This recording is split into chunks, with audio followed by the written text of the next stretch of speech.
मेरे प्यारे साथियों, जरवार इन्फो में खुश आमदीद। प्यारे साथियों, इस वीडियो में हम आपसे पूछेंगे इंतहाई दिलचस्प और मालूमाती सवालात और पहेलियाँ। जवाब देने के लिए आपके पास है 5 सेकंड का टाइम। तो चलें आज की ये इंटरेस्टिंग वीडियो शुरू करते हैं।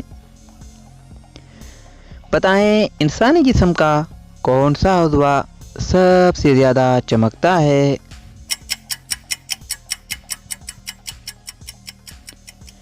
जवाब आँख। साथियों, कॉमन सेंस का सवाल है कि अक्सर लड़कियां क्या पकड़कर अपने ही सुराख में डालती हैं?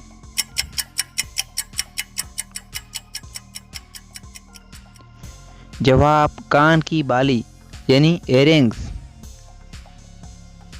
साथियों, कॉमन सेंस का सवाल है कि वो क्या है जो अक्सर मर्द रात में ही करना पसंद करते हैं?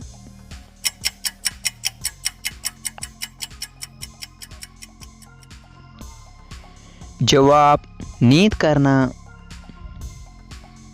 साथियों, अगला सवाल है कि सबसे पहले चांद पर पानी की तलाश किस मुल्क ने की थी?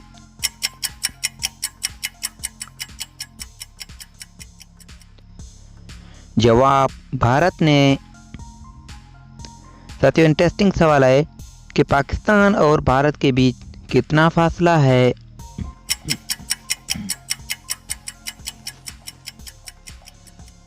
जवाब कोई फासला नहीं। प्यारे प्यारे साथियों, आपने कितने सवालात के जवाब दिए हैं कमेंट में हमें ज़रूर बताइएगा। और मज़ीद वीडियो हासिल करने के लिए हमारे इस यूट्यूब चैनल को सब्सक्राइब करें और फेसबुक पेज को फॉलो करें। शुक्रिया।